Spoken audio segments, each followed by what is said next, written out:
Dear friend, let's discuss this example from SL Aurora. Example 61 is on a smooth plane inclined at 30 degree with the horizontal.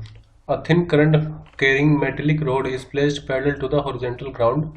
The plane is located in uniform magnetic field 0.15 Tesla in vertical direction. For what value of current the rod remain stationary और हमें मास per unit length given है। देखो पहले क्या है कि हमारे पास एक इंक्लाइंड प्लेन बना लेते हैं जो 30 डिग्री पर इंक्लाइंड है, स्मूथ प्लेन है। स्मूथ का मतलब उस पर कोई भी फ्रिक्शन तो नहीं होगा।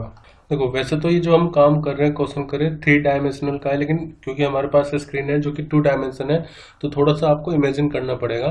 तो इंक्लाइंड प्लेन जो है वो काफी चौड़ा होगा इस तरह से।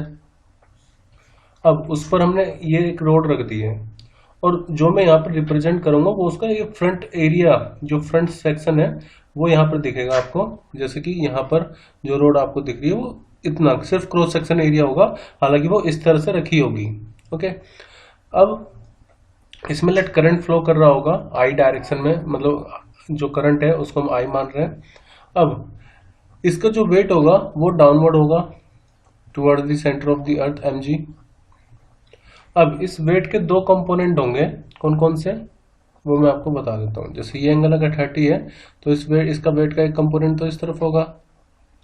अब ये एंगल 30 है तो ये 90 - 30 होगा और ये हो जाएगा 30 डिग्री। तो इधर वाला जो कंपोनेंट आता है वो आता है mg cos 30 डिग्री, और जो नीचे कंपोनेंट आएगा डाउनवर्ड डायरेक्शन में जिसकी वजह से नीचे की तरफ जाने की कोशिश करेगी वो रहेगा mg sin 30 डिग्री।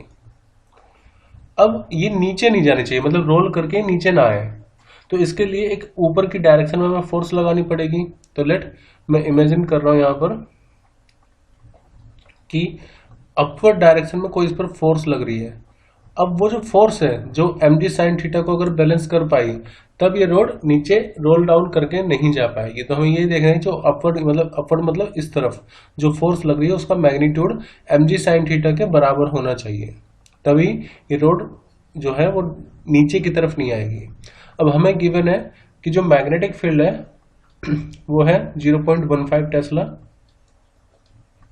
करंट हमें फाइंड करना है। तो हमें पता है कि कोई भी अगर एक रोड है अगर उसमें करंट आई फ्लो कर रहा है तो उस पर जो फोर्स लगती है मैग्नेटिक फील्ड में जब वो रखी होगी उसका फॉर्मूला होता है F factor equal to I L cross B. ठीक है, और अगर मैग्नीट्यूड की बात करें तो force equal to I L B sine theta हो जाएगा। अब करंट फ्लो कर रहा है मान लीजिए इस तरफ। Okay, magnetic field vertically upward है, मतलब कि आपको इमेजिन करना होगा ऊपर की तरफ है। तो जो फोर्स लगेगी वो करंट जिस डायरेक्शन में फ्लो कर रहा होगा और मैग्नेटिक फील्ड जिस डायरेक्शन में होगी उन दोनों के परपेंडिकुलर डायरेक्शन में ही फोर्स लगेगी। और यहाँ पर जो करंट है और मैग्नेटिक फील्ड है उनके बीच का एंगल 90 डिग्री होगा। तो ये हो जाएगा F equal to I L B sine 90 degree, और साइन 90 डिग्री का मतलब क्या हो गया F equal to I L B. ध्यान रखना ये जो मैंने यहाँ पर साइन थीटा लिया है ये एंगल बिटवीन है मैग्नेटिक फील्ड और जो करंट फ्लो कर रहा है उस वायर में एल कह सकते हैं, एल वेक्टर के बीच में ये। तो वो 90 डिग्री होगा क्योंकि करंट ऐसे फ्लो कर रहा है, मैग्नेटिक फील्ड वर्टिकली अपवर्ड है, so it will be 90 degree. और ये जो फोर्स होगी एफ वो करंट और मैग्नेटिक फील्ड के परपेंडिकुलर डायरेक्शन में रहेगी। जैसे अगर मैं आपको बताऊं, मान लीजिए करंट इस तरफ है, मैग्नेटिक फील्ड इस तरफ है, तो जो फोर्स लगती है वो आउटवर्ड लगेगी, मतलब आउट ऑफ द प्लेन। ये जिस मैंने एग्जांपल लिया तीनों एक दूसरे के परपेंडिकुलर डायरेक्शन में रहेंगे। तो यहाँ पर करंट इमेजिन करो कि अंदर की तरफ फ्लो कर रहा है, मैग्नेटिक फील्ड बाहर की तरफ है, तो इन दोनों के जो परपेंडिकुलर डायरेक्शन होगी उसमें मैग्नेटिक फोर्स इस पर लगेगी। मैग्नीट्यूड मैंने आपको बता दिया कितना होगा आई एल बी। अब ये जो फोर्स है आई एल बी इसके 2 कंपोनेंट होंगे, एक तो जो mg cos थीटा की डायरेक्शन में होगा और एक ऊपर की तरफ जो लगेगा। तो लेट ये एंगल जो है मैंने आपको बताया ये एंगल 30 डिग्री, तो ये एंगल 30 डिग्री होगा, ये एंगल हो जाएगा 60 डिग्री और ये हो जाएगा 30 डिग्री यहाँ पर। तो आपको पता होगा जैसे कोई वेक्टर ए है ये जिस एक्सिस से थीटा एंगल बनाता है वो कंपोनेंट हो जाता है ए cos थीटा। तो यहाँ पर जो फोर्स का कंपोनेंट है ये 30 डिग्री है, इधर वाला कंपोनेंट ये हो जाएगा एफ cos थीटा, या फिर इसको एफ कितना आई एल बी, तो I L B cos theta भी लिख सकते हैं, और थीटा कितना है 30 डिग्री। तो मैंने आपको बताया था शुरुआत में कि mg sin थीटा नीचे की तरफ है, तो ऊपर की तरफ जो फोर्स इस पर लगेगी वो ILB cos थीटा के बराबर होनी चाहिए, तभी ये जो वायर है वो रोड है वो वहीं पर रहेगी। तो mg sin 30 डिग्री की वैल्यू बराबर होनी चाहिए ILB cos 30 डिग्री के। हमें क्या निकालना है, हमें निकालना लेंथ,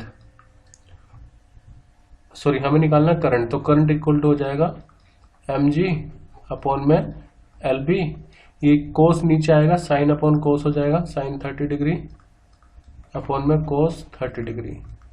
इसको हम ऐसे भी लिख सकते हैं I इक्वल टू, ये मास पर यूनिट लेंथ तो हमें गिवन है तो मैं इसको m अपॉन L लिख रहा हूँ, G अपॉन में B, और ये हो जाएगा tan 30 डिग्री। tan 30 डिग्री की वैल्यू कितनी होती है, 1/√3। तो सब वैल्यू पुट कर देते हैं। मास पर यूनिट लेंथ का मतलब है 0.03, G की वैल्यू 9.8 लेंगे, और मैग्नेटिक फील्ड लेंगे जो गिवन है हमें 0.15,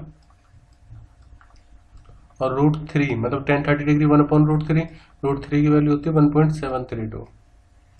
तो जब हम इसको सोल्व करेंगे करंट की वैल्यू आएगी 11.32 एम्पियर।